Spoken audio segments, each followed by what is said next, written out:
Humph, someone like you isn't fit for such a big business deal. Leave it to me. After my first big opportunity was snatched away by Mike, I stood there dumbfounded. What's this? Clearly underprepared. How could you even think of negotiating with our company like this? Despite my sleepless nights preparing for this negotiation, it all seemed to be in vain. I bit my lip and gently touched the watch that was my father's keepsake. Hey, that watch is. The president, Mr. Smith's eyes widened. This became my turning point. My name is James. Raised by a single father, my mother had passed away when I was very young. But my father made up for her absence by showering me with love, so I never felt lonely or dissatisfied. I had only seen my mother in photographs, but my father always spoke of her as truly kind and loving. She died from an illness when I was just 2 years old. The woman in the photographs was strikingly beautiful, and my father always seemed a bit sad yet fond when he talked about her. My father was incredibly capable, never missing a school event and always cooking simple yet delicious meals every day. He was a man of few words but always watched over me and respected what I wanted to do. Father, I want to try this. At that, he would agree in a heartbeat and let me take on various activities. Swimming, baseball, piano, languages. I really got to try it all. Looking back, I realize how fortunate I was. We were neither wealthy nor poor, we lived a life without luxuries but also without wants, thanks to my father. While I was at school, he appeared to go to work, but he mainly worked from home to spare me the loneliness. Sitting next to him in the living room and doing my homework as he worked, I felt grown up. It was nothing more than imitating my working father, but it made me sit up straight, feeling like we were in it together. My father would smile and work while watching me. I loved these moments after dinner. James, never forget your manners. He would often say. Manners will definitely save you one day. Always be courteous, no matter whom you're dealing with. This was something he emphasized time and again, and indeed, he was always gentle and polite with everyone. His circle was always full of smiles, and people were eager to help him, and I received much help from those around us as well. My father was the coolest adult I knew, full of manly virtue, and I idolized him. Seeing me trying to emulate him, my father would blush and say, I'm not that great. But having my son look up to me is the ultimate reward as a father. Thanks for making me into a respectable father.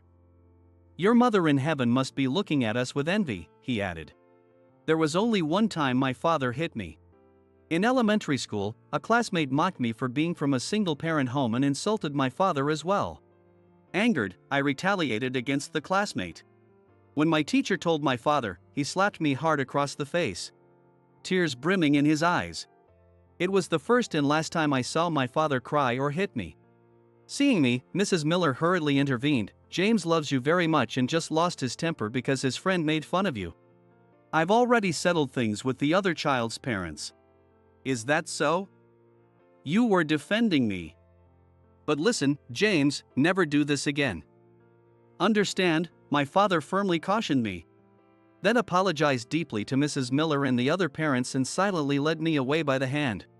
I still remember that day. On the way home, my father gripped my hand painfully tight and said softly, James, I'm sorry. Not having your mother must have made things hard for you. I always saw my father as a towering figure, but on that day, he seemed a bit smaller. And I vowed never to retaliate against any injustices from then on. By adhering to my father's teachings and treating everyone with respect and courtesy, most injustices eventually disappeared. Indeed, by being courteous, my reputation among seniors and teachers improved, and things began to work in my favor. I started to understand why there were always smiles around my father and why everyone was willing to help us. James is such a hard worker and always tries his best, which makes us want to support him, my teachers and seniors would say, helping me to have a pleasant life as a middle school student. During the summer break, just as I was about to enter high school, my father passed away. It was a traffic accident on the way home. Despite having seen him off as usual that morning, I didn't know what to do when my father returned home in such a changed state. Suddenly, I felt as if I was left alone in the world. Everything before me went dark. The only thing left in my hands was the watch my father always wore with care. James, this is a one-of-a-kind watch given to me by a comrade in arms, he had said. He always looked at it with a smile and promised to give it to me when I became an adult. "Dad, when I become an adult, I'll wear this watch with care," I had promised. It was routine to carefully wipe it down before going to school every day. During my 3 years in high school, I managed to get by with various part-time jobs. Everyone at my part-time jobs was kind, and I lived each day desperately with the help of those around me. I immersed myself in work to drown out my sorrow. If I kept busy with studies and work, I could forget the sad things. Convinced of this, I made sure not to take any days off. "James, don't push yourself too hard." Emily, who had known me since childhood and lived next door, would say worriedly as she sometimes brought over homemade dishes. "Emily, thank you. I'm fine. I enjoy both my job and my studies," I would reply. "Is that so?" Emily would look at me worriedly. To her eyes, I probably looked pitiful. Back then, I was putting on a brave face, but in reality, I was still dragging along the sadness of losing my father. It would be a lie to say I wasn't envious of my friends who played with friends or were devoted to sports. But I was desperate to live, and until I could be proud in front of my father. I vowed to the watch that I wouldn't complain and kept pushing myself in both my studies and jobs. I realized that attending college was out of the question, so I wanted to study as much as possible here. My father, who had only graduated high school, sometimes expressed a slight regret about not attending college. "James, do you like studying?" Not particularly, but learning new things is fun." Young me answered, and my father, smiling, continued. "When you become an adult, you might not be able to study even if you want to." I regret not studying a bit more seriously when I was a student. That was a bit difficult for me as an elementary school student to understand, but now that my father was gone, going to college seemed difficult. Now in high school, this might be my last chance to really learn. "James, are you planning to work after graduation?" Mr. Thompson, my high school teacher, understanding my situation, started discussing job options with me early. A guy as serious and capable in studies as you could succeed in any college. It's a pity. Despite saying this, he always helped me think about job opportunities. I was truly grateful. I cherished the kindness from those around me and lived each day to the fullest. Gradually, instead of dwelling on my grief, I became motivated to live in a way that wouldn't disgrace my father. The words I spoke to the picture of my father and mother became more and more forward-looking. With help from those around me, I landed a job at a company that seemed too good for a high school graduate. I must do well and not disgrace those who helped me get here. "Dad, I'm taking the watch with me." On the first day at the company, I took the keepsake watch and wore it. From that day on, I worked desperately every day with my father's watch as my talisman. "Hey, you, the high school grad. Handle this." My supervisor, Mike, would carelessly throw documents onto my desk, which I carefully organized and reviewed. The work environment wasn't bad. Except for this supervisor. Everyone else instructed me politely, treating me as a full-fledged employee without favoritism despite my high school diploma. Although it was challenging at first, it was truly gratifying to be given real responsibilities and not be looked down upon as just a high school graduate. Only Mike never recognized me as a full-fledged employee, always assigning me menial tasks. It was just the beginning, I thought. For now, I must endure. I truly believed that someday Mike would recognize me. With that belief, I obeyed even Mike. Indeed, Mike always topped the sales charts and was deeply trusted by the front office. He was capable at his job, and I thought I could learn something from him, so I persisted without getting discouraged. "Hey, high school grad. Why are you even in this company?" Every day, like clockwork, Mike would hurl insults at me. Indeed, this company mostly employed college graduates, and the number of high school grads like myself could be counted on one hand. And one by one, unable to withstand Mike's bullying, they would leave. I could sometimes hear the office ladies whispering, "Did you hear? Another high school kid quit." "Yeah, it's Mike, right? He looks down on everyone because he's from a prestigious school." The last one who quit was a college grad too, but not from a very prestigious one, and he really gave it to her. "You're either elite or you don't belong here," Mike would say, currying favor with the bosses but being cruel to those he considered beneath him. "James, it's amazing how you can stand him. I just can't handle it anymore." a college-educated coworker said before quitting. Within less than 6 months, all my peers had quit, and I was the only one left. Ha, tough little guy. At least you've got grit. Mike would snort disdainfully, continuing to assign me menial tasks and snide remarks, but as I endured and handled them, my reputation among others began to grow. James, want to try handling this task? I think you're ready for it now, someone suggested. James, want to come along on this deal? It'll be a great experience for you, another offered. Gradually, I was entrusted with bigger responsibilities and allowed to accompany on major negotiations, getting direct exposure and learning opportunities. However, somehow I always ended up being replaced midway through these tasks. At first, I thought it was due to my own inadequacies and seriously reflected on what might have gone wrong. But as Mike frequently ended up taking over, I began to feel something was off. Surely not. The unpleasant thought crossed my mind, but there was no proof. It could just be a coincidence. Perhaps I truly was lacking, and Mike was just cleaning up after me. I shook my head, dismissing the troubling thoughts. Indeed, Mike was unpleasant. But blaming my shortcomings on others wouldn't help me grow. I continued to focus on self-improvement with a positive attitude. I motivated myself with the goal of someday handling an entire negotiation on my own from start to finish. James, this is a crucial deal for the company. Can I entrust it to you? One day, 5 years after I joined the company, President, Mr. Carter directly assigned me a significant negotiation. Yes. I'll do my utmost. This was certainly my turning point. I spared no effort in my preparations, working tirelessly to approach the negotiation well prepared. I communicated thoroughly with the sales representative, ensuring the materials were clear and comprehensive to avoid any oversights. Wow, James. You're doing even better than I taught you. As I prepared with guidance and advice from many, the day of the negotiation finally arrived. A kid like you handling such a big deal? You're in over your head. Step aside, Mike said, taking the materials I had prepared. Then he reported to Mr. Carter, I'm concerned about relying solely on him, so I'll accompany him. And it was decided that Mike would join the negotiation. This gave me an uneasy feeling. The unpleasant scenario that had once crossed my mind was about to become reality. On the day of the negotiation, Mike and I headed to the meeting in a taxi together. Despite the significance of what we were about to undertake, the ride was silent throughout. Hey, high school grad, I'll handle this. Just watch and learn, Mike said tersely before entering the conference room. Inside, the president, Mr. Smith, was waiting. As the negotiation progressed, Mike took charge of the conversation. However, he began deviating from the materials, and the discussion became disjointed, never quite coming together. The conversation veered off in directions I hadn't intended, and I didn't get a chance to speak at all. Seeing the increasingly grim expressions of the people from the client company, I clenched my jaw in frustration.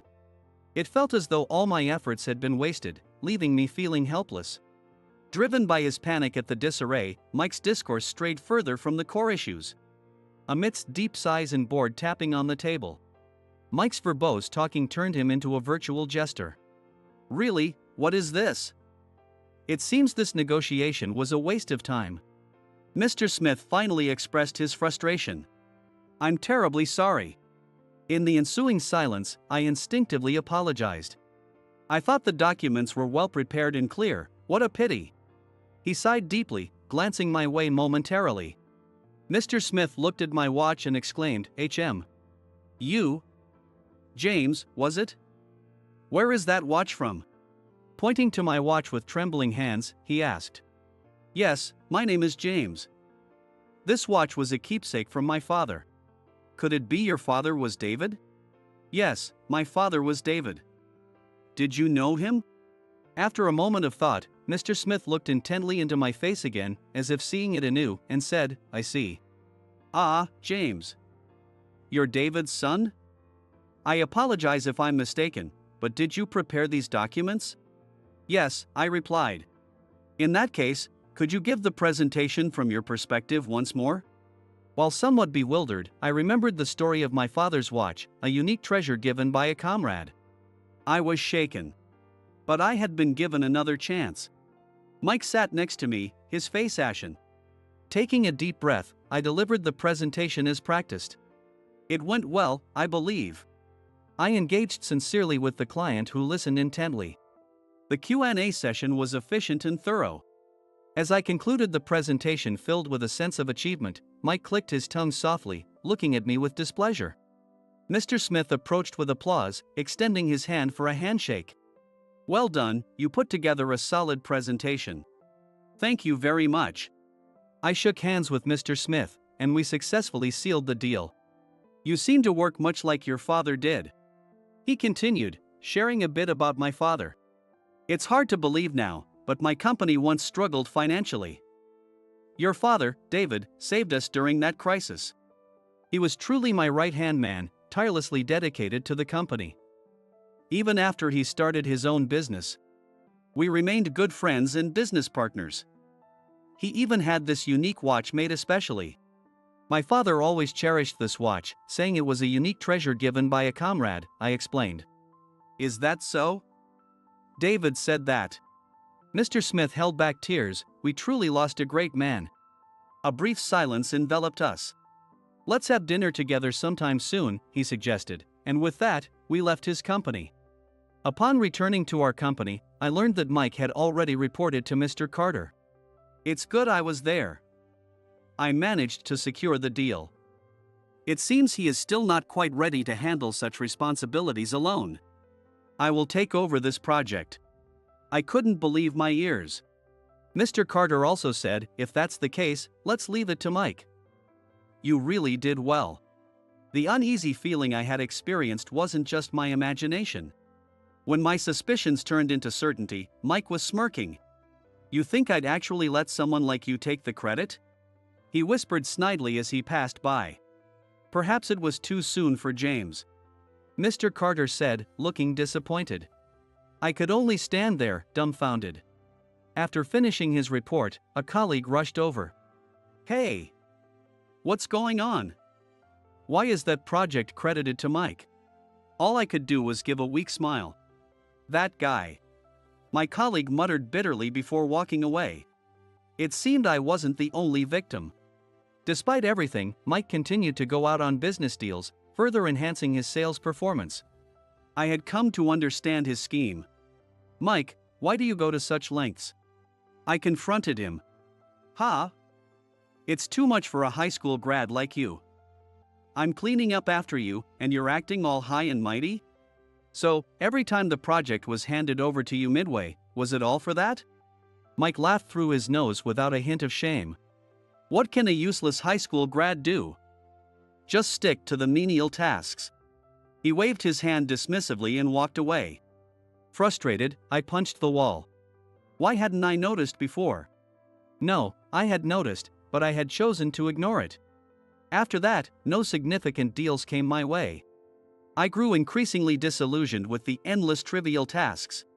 Hey James, you've been called to the reception room. There's a visitor, you better hurry.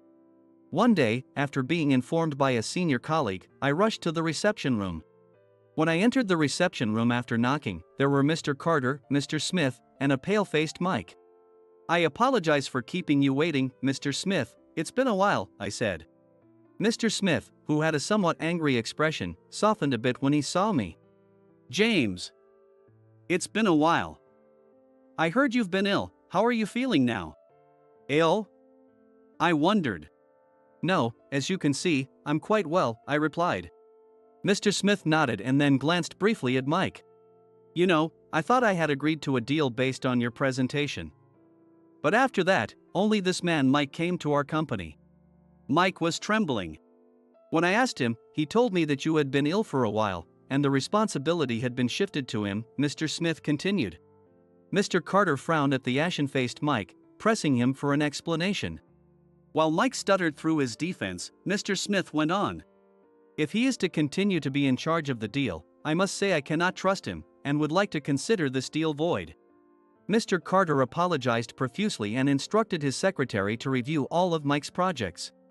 Mr. Smith, if you would permit me, could you possibly continue the deal with me as the responsible party? I asked boldly. Mr. Smith nodded approvingly. I am strict. I'm expecting a lot from your work, he said before leaving. Subsequently, an internal investigation brought all of Mike's credit stealing to light. As expected, other young employees had also been victims of Mike's credit stealing, and in some egregious cases. He hadn't even attended any meetings yet had altered documents to replace names with his own. Damn, why did that old fool have to meddle? And don't get too comfortable, you only got that deal through connections. Mike spat bitterly, his face flushed with anger, as he was relegated to a subsidiary on a remote island. Due to the small size of the island, the reason for his demotion had quickly spread, and he was evidently feeling very constricted. Well done, James. It really was right to have you in charge, said Mr. Smith, with whom I had multiple meetings and dinners, earning his full trust. After numerous meetings and dinners with Mr. Smith, I earned his complete trust. Our mutual efforts led to improved business performance and even new deals introduced by Mr. Smith. Thank you always. About that matter you introduced last time. Now, he was like a second father to me, and I often sought his advice over meals. After the incident, Mr. Carter apologized, saying, I was so blinded by my trust in Mike that I neglected other employees. How shameful. I am truly sorry. This led to a re-evaluation of all employees, making the workplace more conducive than ever. Along with that, while not as extreme as Mike, other senior employees who had been coasting on the efforts of juniors were sidelined, eventually leaving the company. The environment became more dynamic, with fair recognition of efforts, fostering healthy competition and improved performance. Consequently, I was promoted swiftly. It was gratifying to see that effort was fairly rewarded, and by closely coordinating with clients, the results multiplied. This cycle led to even more business opportunities. Lately, I've been able to assign more responsibilities to juniors and subordinates. It's a shame that James is stepping back, but his successor is a really great person. Recently, I've been hearing this more often and have found joy in personnel development. However, I remain to be in charge of Mr. Smith's company. Thank you for taking your time despite your busy schedule. I shared a laugh with him, because you are my benefactor in origin, but perhaps I should pass it on for the sake of my juniors. Our dealings with Mr. Smith led me to discover more about my father, and it was after that deal that my work was re-evaluated. I couldn't bear to turn my back on Mr. Smith. By the way, James, with your skills, you could go independent, couldn't you? Have you not considered it? Mr. Smith inquired one day, seemingly under the impression that, like my father, I might do the same. I haven't ruled it out, but I admitted, but there was still a desire to contribute to the current company.